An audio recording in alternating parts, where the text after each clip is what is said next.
Welcome to the Strong Life Coach podcast, where we speak life, coach life, write life, and lead life. Today, I'm joined in the podcast studio by Ambar Maceo. Ambar, welcome to the show. Thank you, Derek. I'm so humbled to be here. All right. Well, I'm excited to connect with you, to converse with you, and to learn a little bit about your journey. All right. For all of our podcast listeners, I want you to know a little bit about Ambar. She is a Dominican attorney and the founder of Maceo Law, PC, a Massachusetts-based law firm specializing in criminal defense. She's made it her personal mission to help bridge the gap between the criminal justice system and the people it serves, and to elevate the voices of underrepresented communities. Ambar, what inspired you to become an attorney? I don't think there is one story that inspired me. When I was in like elementary school, the Mhm. equivalent to elementary school, I said I was going to be an actress. And, one would say it's not that far off from where I ended up being. But shortly after, for different reasons, I didn't think that was a viable option. And I said, oh, I think I'm going to be an attorney. And I'm talking about middle school. So since school, I knew I was going to be an attorney. I never took any tests, any proficiency things. I knew what I was going to be. When I've been asked this question in the past, it caused me to do some introspect and to really think about, oh, what really inspired me. And I've come to learn that it's probably my intolerance to injustice. I was Mm, always the one who would just talk back at you if you were treating someone poorly or unfairly, or call you off on your bullying. mhm, Those sort of things that gave me, caused me the reputation of having a blunt personality. mhm, So I think, thinking back, maybe that was always in me, and that's what I mm. believe could be the underlying inspiration for me being an attorney today. Wow, I love that. I think we took that quote you just said, intolerance of injustice. I think we all might need a little dose of, or maybe a big dose of being intolerant for injustice. I love that component. I think so too. It's everybody should be start doing it. Hmm. Not tolerate injustice in any form. Sure, absolutely. Now, a part of your journey is you are even licensed in the bar in a complete unique place. Remind me where else you're licensed for the bar. So I'm licensed in the Dominican Republic. That's where That's I grew up in the DR. I studied there. I worked there. I only immigrated to the US. It's going to be 10 years ago next year. So I'm fairly new, if you may, in mm-hmm. US practice. And then I went to Argentina to do some legal education. So I've been all over the place. And finally, well, I came to live in Massachusetts due to my marriage, and here I am. Wow, I love that. I think that's a detail I've yet to see. I've interviewed between 25 and 30 other Latina attorneys, and I think that detail of being licensed in the bar in the Dominican Republic is a detail I've yet to see. So that makes you, it certainly gives you a unique There you go. flavor to what you do in the law.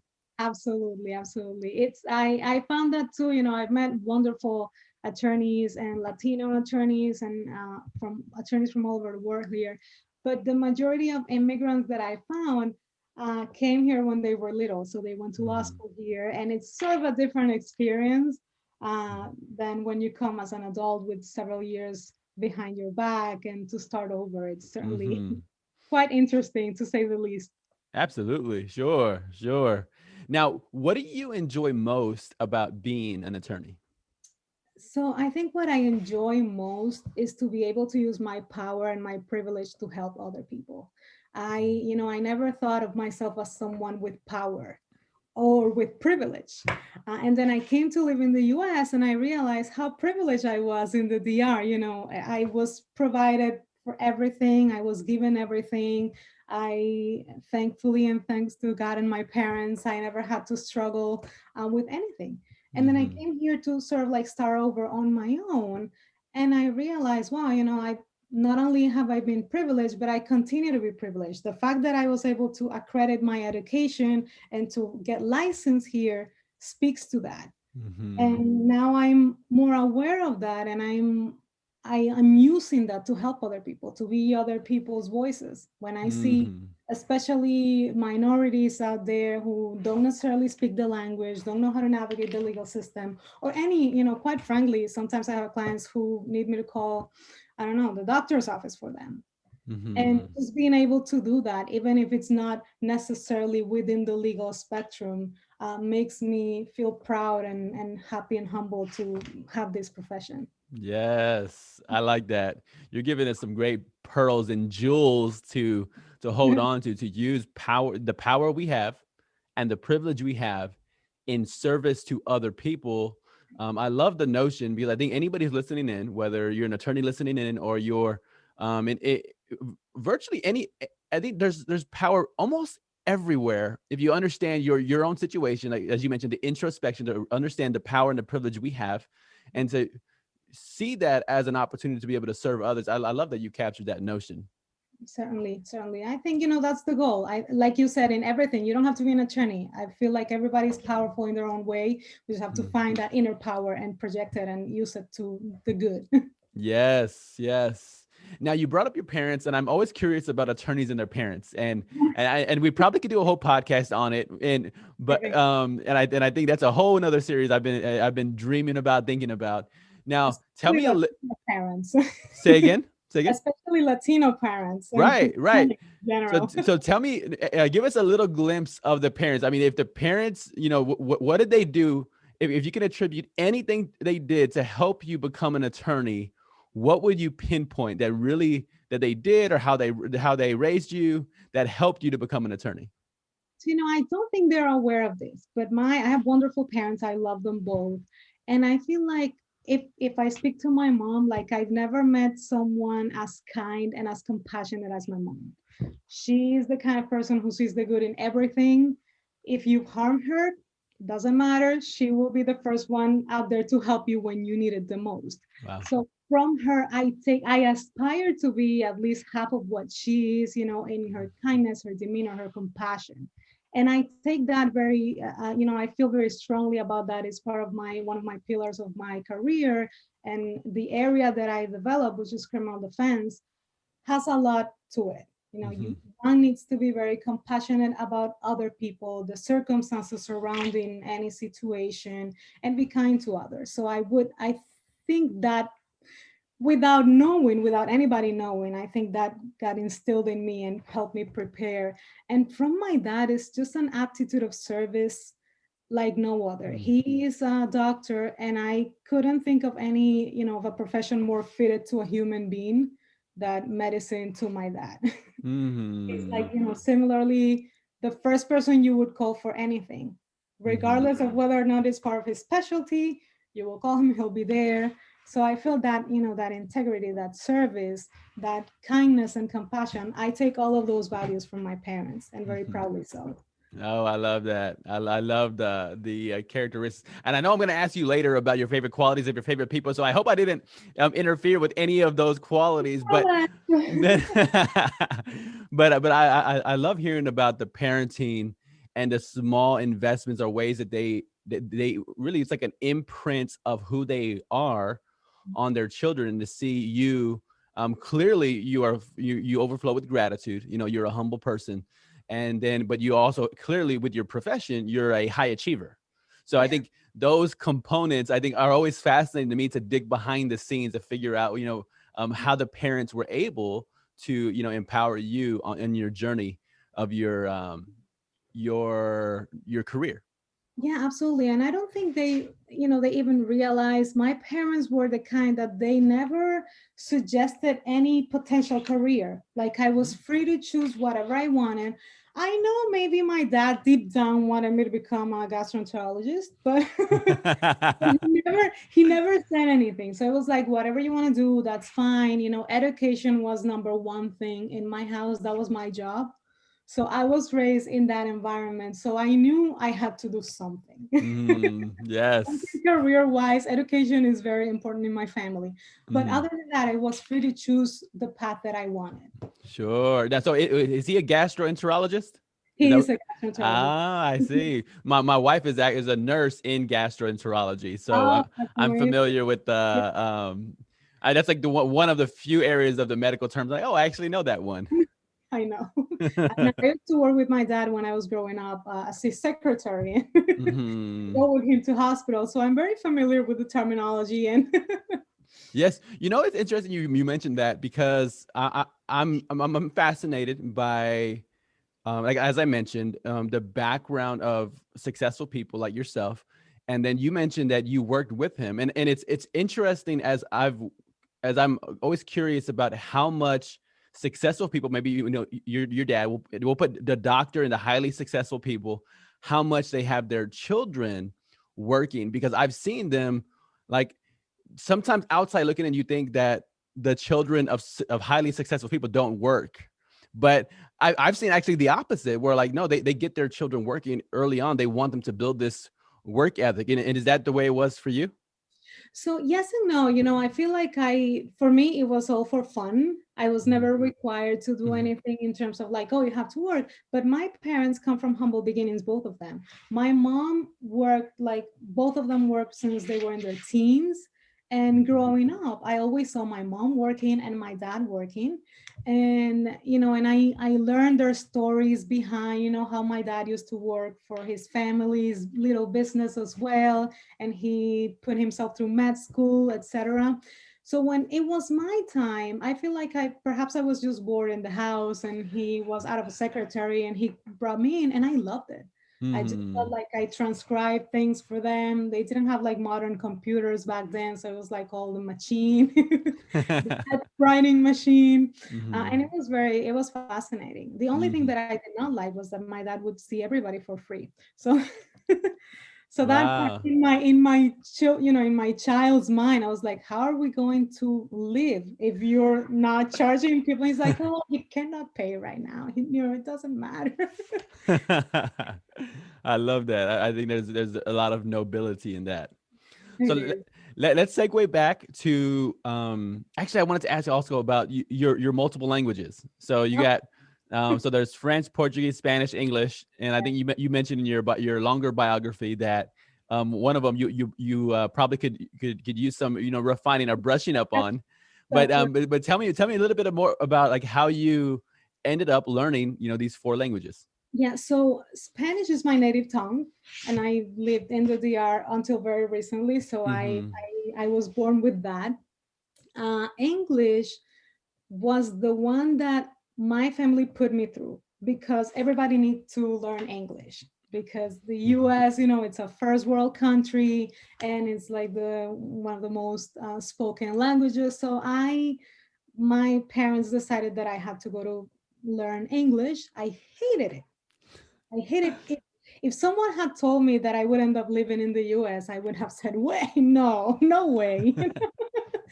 But I went on to learn some English, and then I perfected it obviously after I had to come Mm-hmm. here and practice and be in front of judges. Mm-hmm. And then French I always loved, so that was a passion for me. And also in the Dominican Republic, the legal system comes from the French.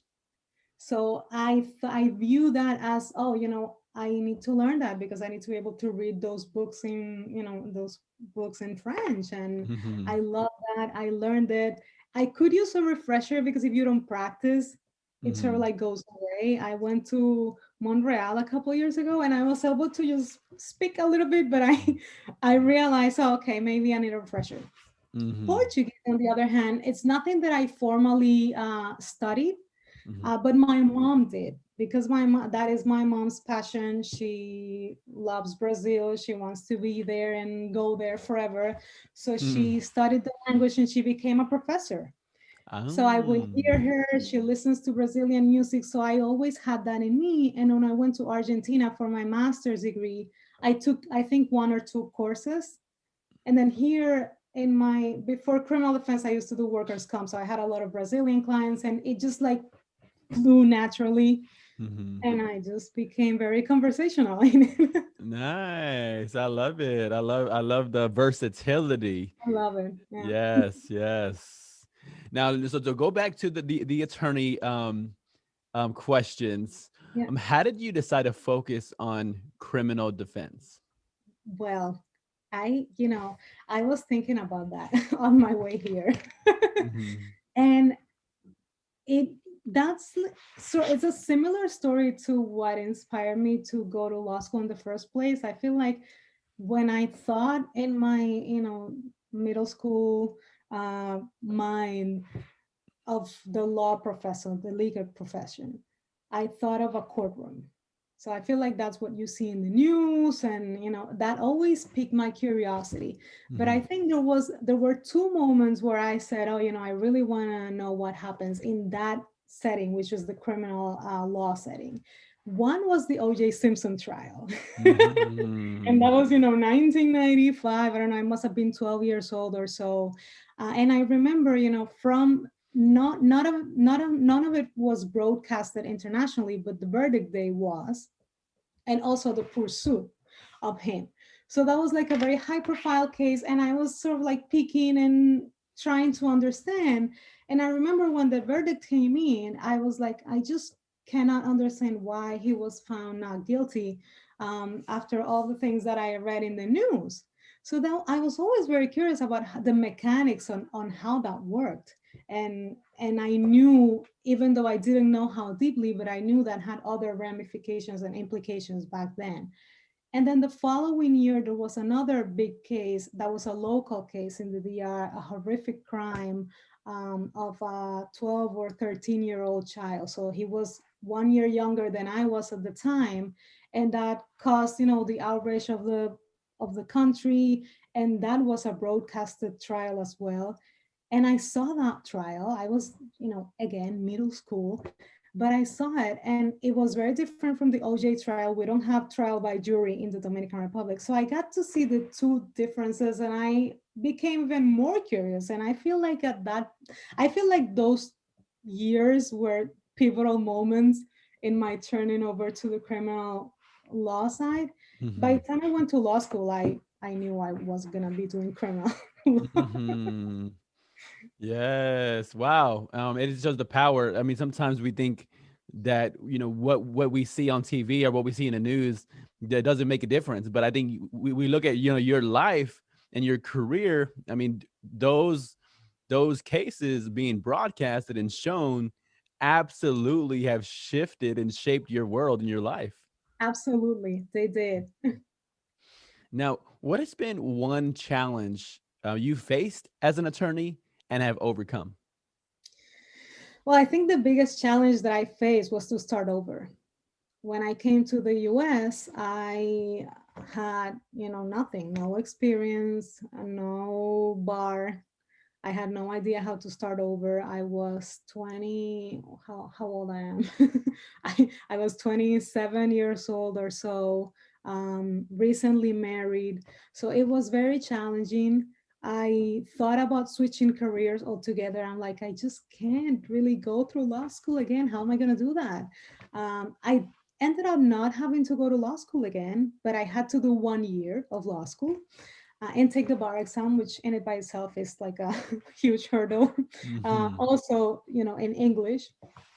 But I feel like that has been that whole scenario, not just taking the bar or just going to school again, but starting the career over after having, I don't know, 6 to 8 years experience in my country, where I thought, okay, maybe at my 37, I'm gonna be in a much different position. But Hmm. because I just went back 10 years, I have to take it one step at a time. Hmm. Wow. I mean, I think that when I think about that experience, what it reminds me of is somebody who put their ego to the side and said, you know what, like even going back to law school, again, putting the ego to the side and going, all right, I'll be a student once again. I'll go through the process once again. And you'll be a student long enough, as they talk about becoming a student long enough to become the teacher or the master once again. And I think that's what you went through. I think that's such a powerful story and perspective of what you went through there. It is, and it's funny that you mentioned the word ego because I was gonna mention and I kind of refrained myself, but it's exactly what it is. It's just you have to overcome that ego that oh, you were, or at least I thought I was pretty good at what I did back then, and I Hmm. had world of opportunity, and then I came here and it was just starting over again, and maybe I wasn't as young. Well, I wasn't as old as the other law students because in the DR law school is an undergrad. So I had that going on for me. Hmm. But it's just like start over again, put your feelings aside, your ego aside, be humble enough to know that you need to relearn everything Hmm. in order to succeed, move on, or do what you have to do. Yes, and again, like to the universal principle of that notion, any amount of success that comes in our world, I see that as an obstacle people can face because it's like, okay, well, I've achieved this level of success. Now, well, that's fine, that's great. Now you might stay there, but if you want to go to that next level, it's back to even what you said of being a student once again. And even I've captured this notion as well, even culturally speaking, being okay, asking questions, looking uninformed for a minute, if it means I won't stay uninformed for a lifetime, but being willing to ask the questions that might make me look uninformed, but being okay with that. And again, I think that applies to any of our listeners tuning in. That be okay being the student so you can continue to grow up and go up in your career or in your life. That's right. And I think you never cease to be the student. I think you are, there's always room for improvement. You constantly, this is a lifetime of learning and growing. And when, for example, it serves me and hopefully it'll serve the audience as well. When I feel like I'm stuck or like I haven't accomplished anything, all I have to do is just look back and think about where we started. And Hmm. step by step. Sometimes when you're in the grind, in the struggle, you don't really see it, but there are things that you accomplish. Yes, yes. I love the look back concept. I think there's so much to learn from looking back and seeing what helped us get ahead before, especially in that learning component. Looking back and even if we look back to when we were children, like when we were when we were expanding the most as children, was we were exploring, we were learning, we were asking questions, and the idea is we could get away from that exploring, learning, and asking questions as we get older or as we have more success. But I love the concept you mentioned of being a forever student and a forever learner. That's right. Now, what is one challenge you've seen other attorneys face, and what do you think is a great solution to that challenge? I think it all revolves. We're going to go back to the same conversation you were Mhm. having. The challenge is ego, and Mhm. what helps us is to ask questions. And unfortunately, this is at least I'm in Massachusetts in the state, and I'm sure it's true for many other states. The legal profession is still, white folks, white men kind of profession. Mhm. So, and those kind of folks don't necessarily are not necessarily comfortable asking questions or looking like they don't know everything. And the reality is that you don't have to know everything. Mhm. In fact, the legal system evolves as the world evolves, and we are constantly studying, educating ourselves, and asking questions. So I feel like that is a struggle for a lot of my colleagues, thinking that they know everything, and because they do, they don't have to ask questions. They don't have to take any advice from anybody. They can figure it out on their own. I've been guilty of that myself because either you don't want to bother anyone else or you feel like, well, you get paid to know it all. But I've come to learn that this is a wonderful community. The legal profession is a wonderful profession, and my bar, criminal defense bar, is wonderful. And there are so many people to who you can reach out, mentors, get informed, get advice, comfort some cases, within the ethical appropriate limits, Mhm. and move on. I think that helps us. That help everybody grow in this. Mhm. Yes. One, I'm gonna say I love what you said. Part of it is because of what I do as a coach, which is that party person to to the team and getting a chance to help people to to be successful. But even what you just described, one fundamental area that is almost like a prerequisite for me working with people is people being willing to grow and change, and being willing to have a mentor, no matter who they are, no matter how successful they are, but to continue to find mentors that are ahead of you so they can continue to help you. Whether that's somebody who's 40 years ahead and they're retiring. Okay, well, how did they make it 40 years? I remember I was in a coaching session with one of my clients for a law firm in Texas, and we were talking about the same idea. And and part of our session was figuring out somebody who's retiring as an attorney, ask them how they did it for 40 or 50 years, and then just take one piece of insight that they give you and then practice it. And the advice came back was they planned vacations 3 to 4 times a year. So Very then next time we got together, it was all right. It's one thing to hear that and learn it. It's another thing to implement it. And again, good. I didn't create the advice. I said, go talk to an attorney who's shown that they can do it for 40 years. And anyway, but that would have been impossible if somebody said, I don't want to grow, I don't want to learn, I don't want to ask other people for input. But anyway, I love what you're describing there. Oh, it's just that's right on. And this is a very lonely profession. People don't think it that way, especially for those of us who have smaller offices or solo practice. It can get very lonely. You have a huge responsibility on your shoulders, and you really need to reach out. So Mhm. that would be my best advice. Keep reaching out. Yes, keep reaching out. I love that. Now, for you, what has been the best way to grow your client base for your law firm? I think, it's been mostly providing information. That's what I found it's worked for me. I I have people from all over the place, and sometimes they come to me asking questions and they want some consultation, and I just give them the information they need without any expectation that I will make a business. Maybe this is not the best business advice, but I found that those people tend to come back one way or the other.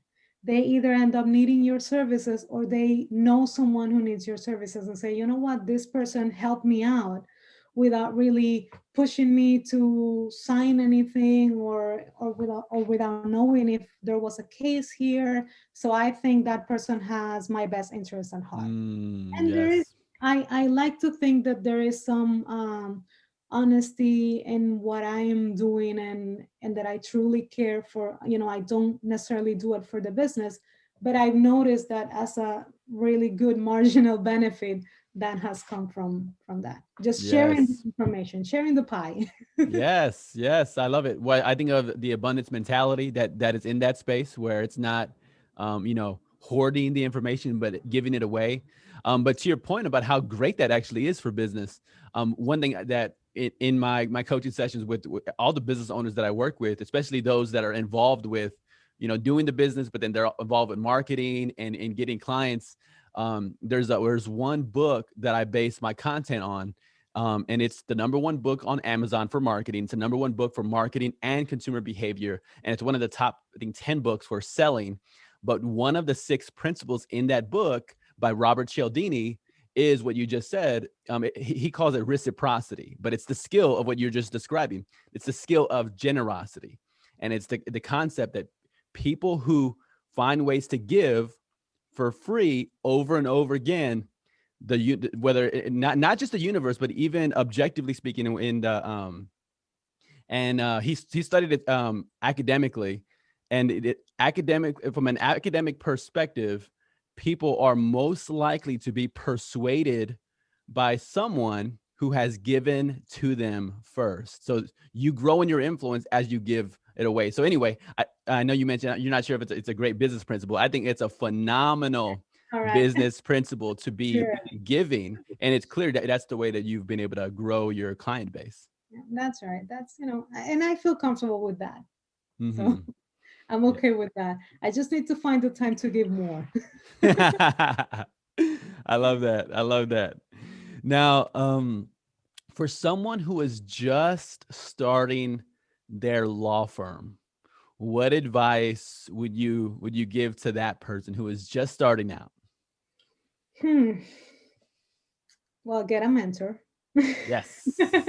Don't be afraid to ask questions and be patient. Mm, I think those would be my three advices. This takes time. Sometimes it feels like you're not, like we spoke earlier, like you're not accomplishing enough or that you should be in a different position in your career. But as long as you're doing what you love and you feel like you're impacting lives and making a difference in someone's lives, then just hang in there, have faith, and things will come around. I love it. I love it. I love the concept of being patient because any business owner knows, like early on, you just want clients. You're like, please, like, give me. You're praying or thinking and wishing, like, please, clients come into the door. And sometimes for a period of time, they're not. Especially, we're in a pandemic, Yeah, and people are in some ways are more hesitant to spend money than before. So then, like, that could somewhat shrink the client base. I know I went through that period where a lot of my clients were like, ooh, like, maybe I'll cut, the coaching budget for a time period as they're figuring out if their business is going to shrink or even fail. But I think it's fantastic input to be patient with the process, to keep investing, to keep giving, and eventually the results will show up. that's right. And I feel like I've been guilty of that, being impatient sometimes. And what I found is that in the time that things are not happening according to our own standards, we can take that time to educate ourselves, to keep ourselves informed on the latest developments, to share some knowledge. Because all of a sudden, what I've seen happen, and it's happened to me as well, is that you're just waiting for that client, waiting for any client, and the Hmm. client comes at the door, and you're like, oh, I've never seen this kind of case before. What do I do now? So nowadays, I just find something useful to do with my time while I wait. If that Hmm. happens. Yes. I think that the opportunity to grow yourself and to get more prepared for when those opportunities come. Somebody, I think one of my mentors along the way, incidentally enough, he was also from Massachusetts. He told me, when opportunity is knocking at the door, it's too late to prepare. And so prepare before opportunity starts knocking. That's right. Now, what has helped you establish work-life balance as an attorney? That's a work in progress, especially now. I have a 3-year-old, so that's definitely a work in progress. But I'm working on setting limits and being okay with that. And the second part of that is the hardest for me. Um, for example, I don't feel like I have to work on the weekends. Hmm. I am planning to work during my week. As and every business owner who is listening know, we work around the clock, because somebody has to do it. So it's not just, especially those of us with smaller endeavors, it's not just the legal work, but it's also the business management side, Hmm. the billing, the accounting, a little bit of everything, plus the life. So I'm constantly working, and I feel like my family deserves at least, a full weekend of myself, of Hmm. availability.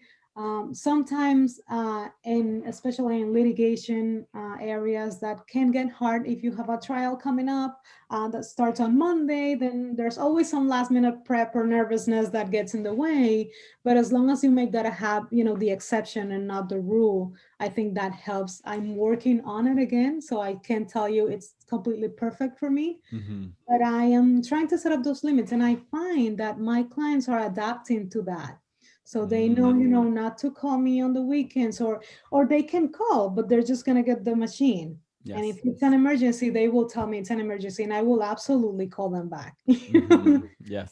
If it's not, they know, okay, the office is closed, or I'll just wait until the next business day. This can wait, and that is okay. And you have to be okay as a professional, um, setting up those limits for yourself. Yes. I love that. I love the limits, the boundaries that are set up in those places.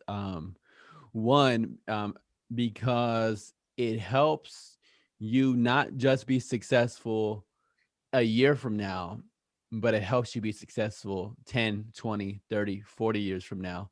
And especially in the profession, as you know, sometimes you can be exposed over and over again to the worst parts of life, to the ugly of life, Mhm. and then to be able to have time where you separate yourself from your career, from your job.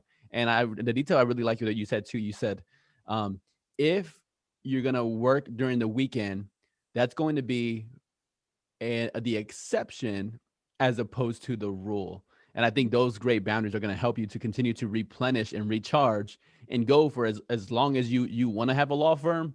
You're going to be able to keep doing that because you're setting up those boundaries to replenish and recharge you as a human being. Yeah, I think, for our own mental health, sanity, and if we are, if we keep ourselves whole, I think we give our best to our clients. And Mhm. that's what not everybody can see. I've had wonderful mentors along the way who are extremely successful, but also have no life. And I'm like, Mm, if this is success, I don't want it. right. So I'm Hmm. trying to, I think that's one way. Of course, I believe that changes. It's a very personal decision, but I'm trying to make those, next step will be the vacation that your friend mentioned. Mm, yes, I yes. think that's very important as well. Hmm. Right. No, and I think that's a fascinating detail about mentors, right? Because there's a concept as anybody can teach me something, but also understanding not one person can teach me everything.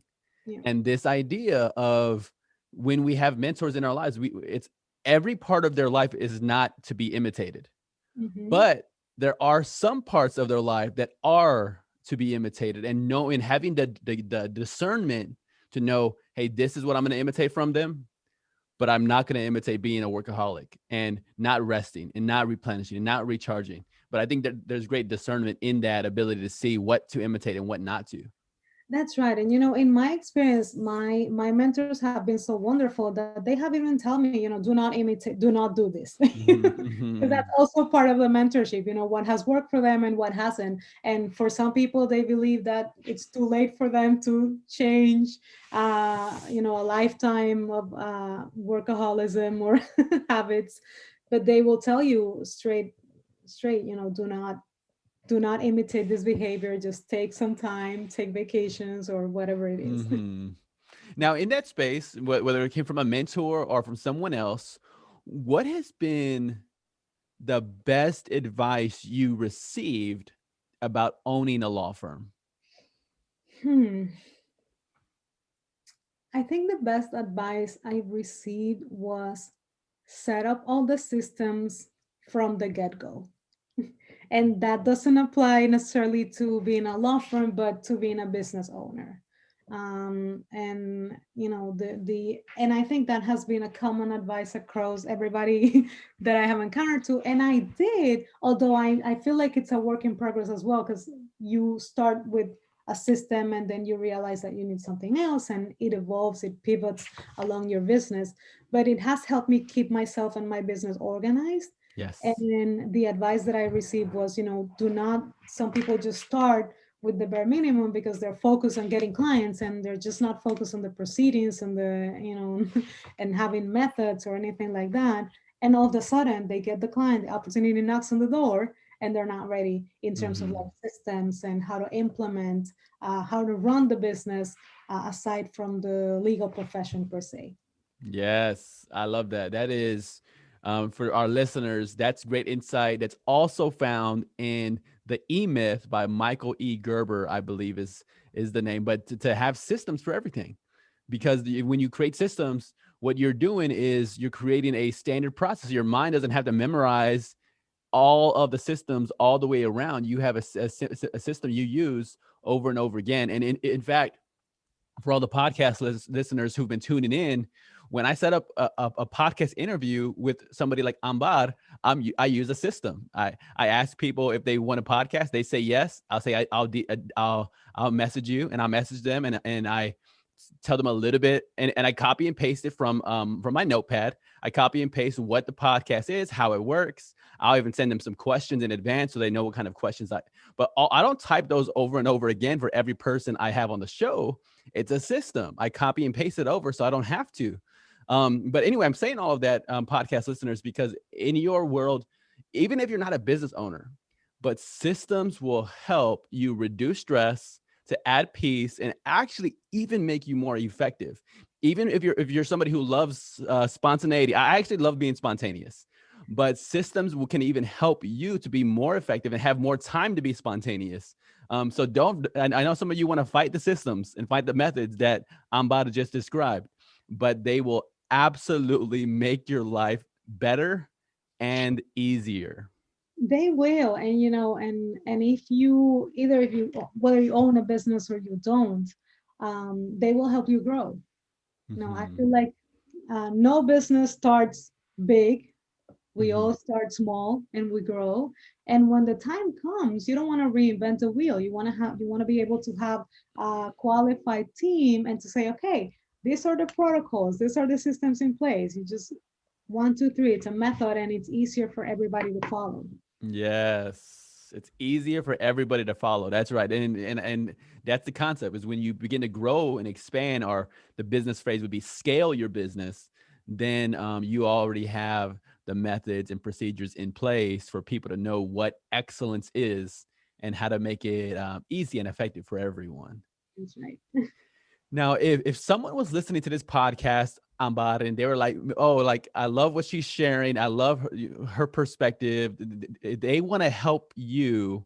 What would they do to help you, to support you in your law firm?" So I think what they can do is just spread the word and spread kindness. That's all I ask from everybody, and I strongly believe that that comes back around. So Hmm. spread the word. I'm sure all the audience will have my information as well if they want to contact me. But um, I think that's more than I can ask from anybody. Yes, yes. Now remind them where to find you. I know, so remind them some of your handle information on Instagram. Remind them of your information so they could find you and know where you are online. Absolutely. So on Instagram, my handle is at Maceo Law. So it's very easy. It's Maceo and the word law all together.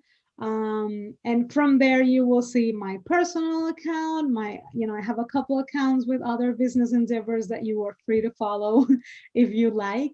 And my webpage is www.maceolaw.com. So they can Mhm. find me here. I'm in Massachusetts. And also the webpage has my email information, phone. So I'm available through all the means. Yes, I love that.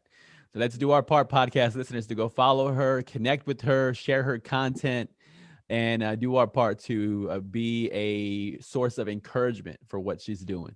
Absolutely. And a source of questions because I'm here to serve as well. And if anybody has any questions, I'd be happy to answer, being as a post or content or in person or. Yes, yes. Now, if somebody was listening to this episode, Ambar, and they said, and they could potentially connect you with the perfect referral partner. Tell us about who that referral partner might be. Where would they be, and what does that partner do? Oh, that's a tough question. Let me see. Referral partner. So, I think that referral partner would have to be a community organization that would be either from Latin origin or, Hispanic community, minority oriented. And not because I feel like they have the most problems, but because it's a community that I am so happy and so eager to help. Hmm. I'm not sure that could be anywhere in the world, but unfortunately, I am limited by my area of practice here in Massachusetts. So, any community organizations out there, I work specifically on the area of criminal defense. So, any organizations against police brutality or prison rights, immigration rights, all those kinds of organizations are dear and near to my heart. And I feel like they would be terrific partners to have on. I love it. I love it. Okay. I love how crystal clear your vision is for that referral partner. I think the more I encourage people, I try to have a crystal clear vision of what I want. And I think that opens up the possibilities for me to find people just like that. That's right.